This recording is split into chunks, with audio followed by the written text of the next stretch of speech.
is insulin resistance and metabolic disease. Obesity. And so a downstream effect that we may see from peptides, like we discussed before, is we may be able to help reverse this for the first time in history by trying to prevent the development of metabolic disease. Using some of the peptides we talked about earlier. Exactly. I gave you the example of a patient that I saw in clinic this past week that increased his sperm count 10 times over. Imagine if we had given that to him before he even got that obese, when he just started to get a little bit overweight and at a lower dose. Well, he may have never ended up in my office, right? Because his primary care doctor would have identified that, treated it, and he never would have needed the specialist. It's crazy. It's wild. So ultimately, if you look at what are the ills that are affecting healthcare in, any first world nation, the number one offender is metabolic disease and metabolic dysfunction.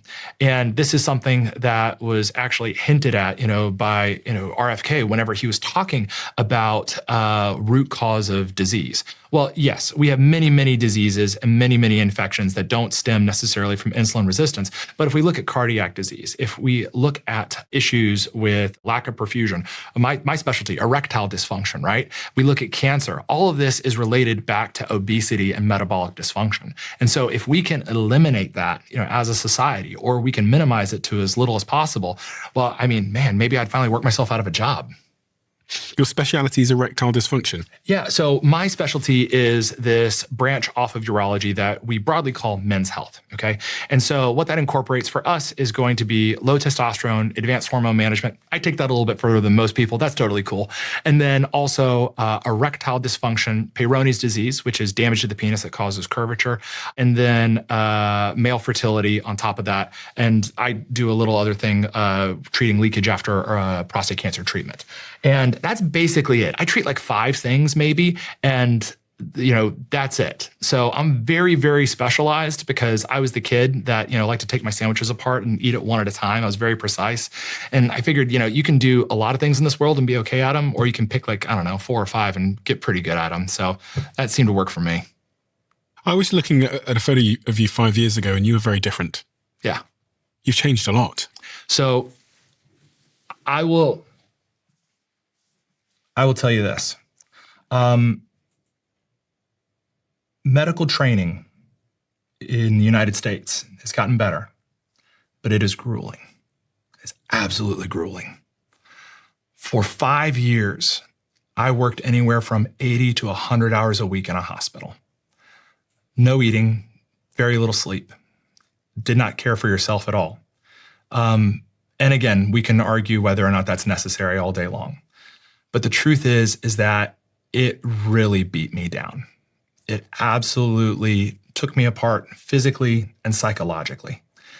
In part, it's designed to do that, because the idea is that as a surgeon, you have to be able to perform when all the lights are on, when everything is against you. You have to be the one to hold it together in the operating room and command that ship and save that patient.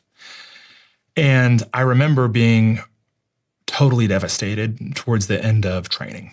And I did a very challenging surgery on a very needy patient. The gentleman was about to go into renal failure, did not have a lot of kidney left, and he had a very challenging kidney tumor that was in a very treacherous location. It was in a location where he should have lost that kidney by all measure if we were going to take out that cancer.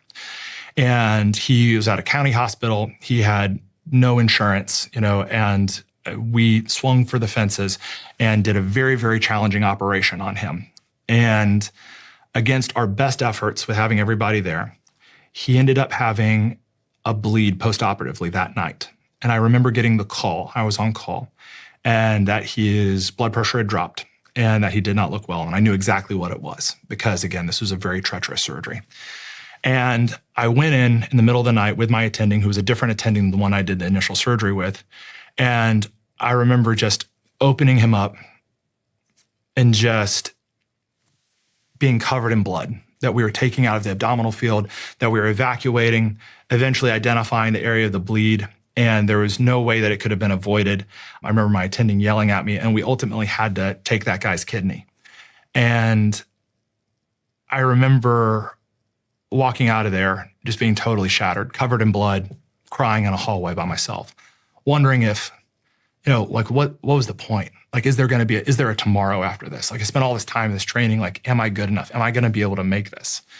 And, I wasn't well put together, wasn't healthy. And I ended up spending a lot of time with that patient, literally held his hand throughout the rest of his hospital stay.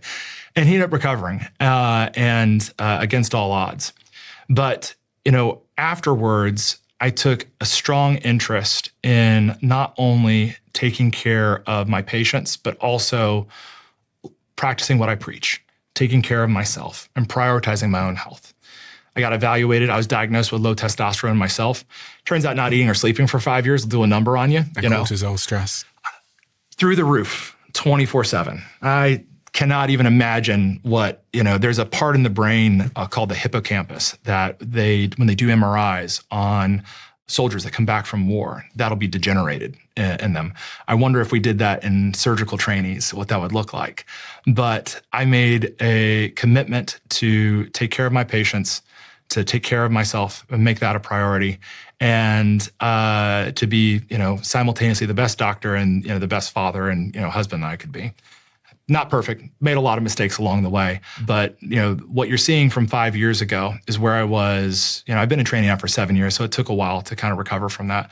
But what you're seeing is, what focusing on health and wellness can potentially look like. The emotion in you is palpable when you talk about this. And I'm wondering where that comes from. What is it? Because you're looking off into the distance at something. I don't know what you're looking at. Yeah.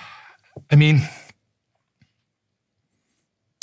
when I'm caring for my patients and I see a young man that is struggling with his fertility and he wants to be a father, I was that guy. Me and my wife couldn't get pregnant when we first tried.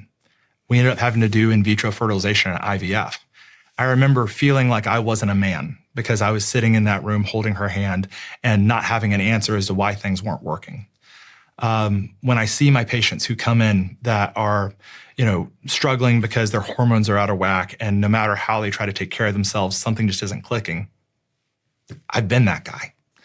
And then when I see my other patients, that are further on in life and struggling with things like, prostate cancer or erectile dysfunction, whatever the case may be, I see my father, my uncle, my grandfather, and they are someone's father, grandfather, and uncle. Like, these are our brothers, and this is who I have been called to care for. And I care for my patients deeply. And it's because I care for my patients. And this is a calling for me that I care about stuff like this, because I want my patients to have every tool physically possible to live their best quality of life so that they can be whole and they can be happy, and so that they can be the best version of themselves for their loved ones.